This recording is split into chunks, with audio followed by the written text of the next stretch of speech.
Medina শরীফে একজন বৃদ্ধ অন্ধ মহিলা ছিলেন, যার তেমন দেখার মতো মানুষ ছিল। ওনার ঘরের কাজ একজন গিয়ে সমস্ত কাজ করে দিতেন। সকাল সকাল গিয়ে ওই বৃদ্ধ মহিলার ঘরের সমস্ত প্রকার কাজ, ধোয়া ফালা, খাবার রান্না যা আছে একজন করে দিতেন। ওই বৃদ্ধ মহিলা ওনাকে জিজ্ঞেস করে, বাবা আপনি যে আমার কাজগুলা করে দিচ্ছেন, আপনার নামটাও তো আমার একটু জানার অধিকার।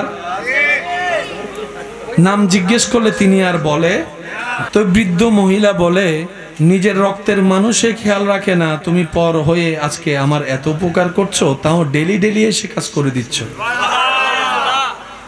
অনেক দিন যাওয়ার পর ওনার সন্ধান পেয়ে রসুলের সাহাবা হযরত ওমর ফারুক রাদিয়াল্লাহু তাআলা ওনার কাছে গেলেন। গিয়ে বললেন, মা আপনার অবস্থার কথা আমি শুনেছি, আমি চাচ্ছি আপনার ঘরের কাজগুলা আমি ওমর ফারুক করে দিতে। ওই বৃদ্ধা মহিলা বললেন, বাবা আপনার কষ্ট করে করা লাগবে না, কে একজন সকাল সকাল আসে টাইমে টাইমে, এসে আমার সব কাজ সারা দিনের যা আছে সব করে দিয়ে চলে যায়। বলে যে কে আসে? বলে যে আমি তো ওনার নামও জানি না, চিনি না, আর অন্ধ মানুষ দেখিও নাই কখনো। ওমর ফারুক রাদিয়াল্লাহু তাআলা আনহুর মনে মনে চিন্তা হলো, আপনারা জানেন সাহাবায়ে কেরাম, আউলিয়ে কেরাম, আল্লাহর প্রিয় বান্দারা সবসময় নেক কাজের প্রতিযোগিতা করেন, কার চাইতে কে কত বেশি ভালো কাজ করতে পারে। তো ফারুকে আজম রাদিয়াল্লাহু তাআলা এই কথাটা শোনার পর বৃদ্ধা মা থেকে উনি গোপনে গোপনে খেয়াল রাখতে শুরু করলেন যে এই ঘরে কাজ করার জন্য আসে কে, একটু দেখি। একদিন সকালবেলা ফজরের পর দেখে হযরত আবু বকর সিদ্দিক রাদিয়াল্লাহু তাআলা নামাজ শেষ করেই সবার সাথে কথা বলে কেমন জানি দ্রুত গতিতে অন্য রাস্তা দিয়ে হেঁটে যাচ্ছে। ফারুকে আজম ওনাকে অনুসরণ করতে লাগলেন। কিছুক্ষণ পরে যায় দেখে সিদ্দিকে আকবর ওই বৃদ্ধা মার ঘরে ঢুকলেন। সুবহানাল্লাহ। বৃদ্ধা মার ঘরে ঢুকে কাজকর্ম সব করছেন। ওমর ফারুক রাদিয়াল্লাহু তাআলা বলে, ও ভাই আবু বকর, নিজেকে গোপন রেখে অন্যের কাজ তুমি এভাবে করে দিচ্ছ? সাক্ষাৎ হওয়ার পরে যখন প্রশ্নটা করে, সিদ্দিক আকবর বলে, আল্লাহর রসুলের মাধ্যমে এই উম্মার জিম্মাদারি খলিফা আল্লাহ আমাকে বানিয়েছেন। আমার ক্ষমতায় থাকা, আমার রাজত্বে থাকা একজন বৃদ্ধা মহিলা যদি জুলুমের শিকার হয়, সেবা যেটা পাওয়ার সেটা না পায়, আমি কাল হাসরের ময়দানে আমার নবীকে কিভাবে মুখ দেখাবো?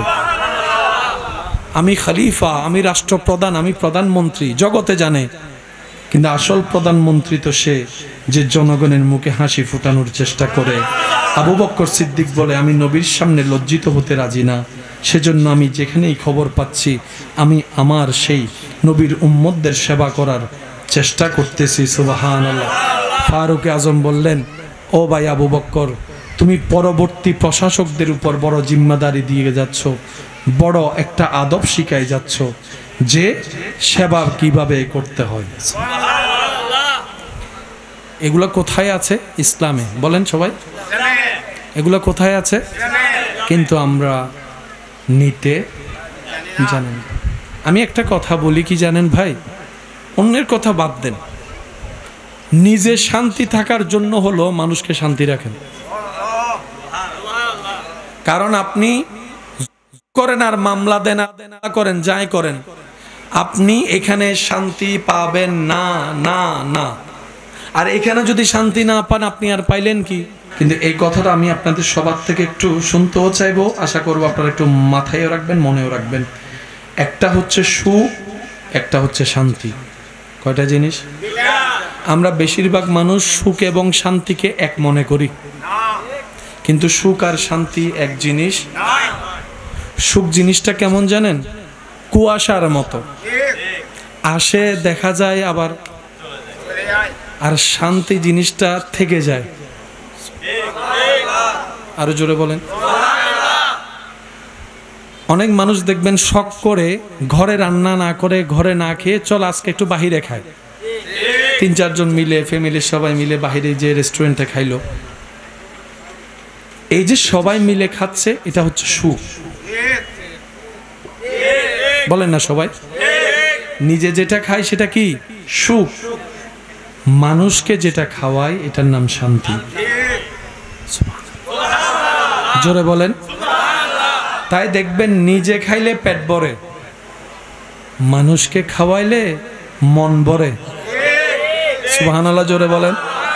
নিজে খাইলে, জোরে বলেন, নিজে খাইলে, মানুষকে খাওয়াইলে, আর মন যখন ভরে যায় অটোমেটিক ক্ষুধাও চলে যায়। এক প্লেট খাবার আছে, আপনারা বন্ধু আছেন 10 জন, চাইলে একজনও খেতে পারেন, চাইলে 10 জনে মিলেও খেতে পারেন। কোনটা হলে সুন্দর? বলেন বলেন। এবার আমাকে একটু বলবেন ভাইয়া, এই ছোট্ট একটা প্লেটের ভাত যেটা একজনকেও কভার দিবে না ভালো করে, এই অল্প প্লেটের ভাত যদি 10 জনে খায়, পেটের কয় অংশ ভরবে? পেটেই তো ভরবে না। কিন্তু খেয়াল করে দেখবেন 10 জনে যখন অল্প অল্প হাত দিয়ে খাওয়া শুরু করে, এই সিচুয়েশন, পরিবেশটা দেখতে এত সুন্দর লাগে যে সবার মনটাই ভরে যায়, অটোমেটিক ক্ষুধাও চলে যায়। সুবহান। অন্য সময় 1.5 প্লেট খেলে পেটে যেভাবে লোট হয়, ওই দিন যেন অল্প 1-2 লোকমা খাওয়ার পরে পেটের মধ্যে সেই ক্ষুধাটাই চলে গিয়েছে, পেট ভরেছে। সুখ বন্টনে আসে, শান্তি বন্টনে আসে। কারাকারি করে, হাইজাক করে আপনি নিতে পারবেন, অট্টালিকা বানাতে পারবেন, কিন্তু শান্তি আপনি পাবেন না।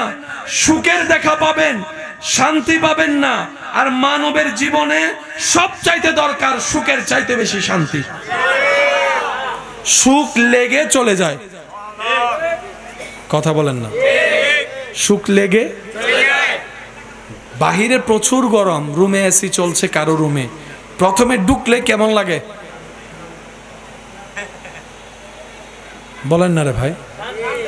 প্রচুর গরম, আপনি ঘামাইছেন, কিন্তু একটা রুমের মধ্যে, এসি রুমের মধ্যে ঢুকলেই আপনি অনুভবটা একটু করে দেখবেন, প্রথমে একটা কেমন জানি শান্তি। এবার দেখবেন এই শান্তিটা, এই সুখটা আপনার কতক্ষণ লাগে আপনি নিজেকে দেখবেন। 1 মিনিট 1.5 মিনিট পরে দেখবেন ওই ফিলটা থাকে না, ইউজ টু হয়ে যায়। তখন আর আপনার ওই ঢুকার মধ্যে যে সুখটা পেয়েছেন সেটা আর, বলেন না, সেটা সুখ দরকার না শান্তি দরকার? কবরে কি দরকার? বলেন বলেন। হাসরে কি দরকার? পরকালে কি দরকার? ঘরে কি দরকার? সংসারে কি দরকার? সম্পর্কে কি দরকার? ঘুমানোর সময় কি দরকার? খাবার সময় কি দরকার? এই কথাগুলো আমরা সমাজেও বলি। শান্তি দেখে না দুয়া বা তো হয়তো নদীবি না সিরেঙ্গ কলে না হয় বাংলা। আয় অফিস করে আসছি তো কেন বসন অন্যম তো শান্তি কি দুয়া বা তো হয়তো নদীবি না। তোরা জ্বালায় কি শান্তি দেখে না ঘুম মজান্য পাইজুম না? কি সুখে নাকি শান্তি? বলেন না সবাই, বলেন আরো জোরে বলেন।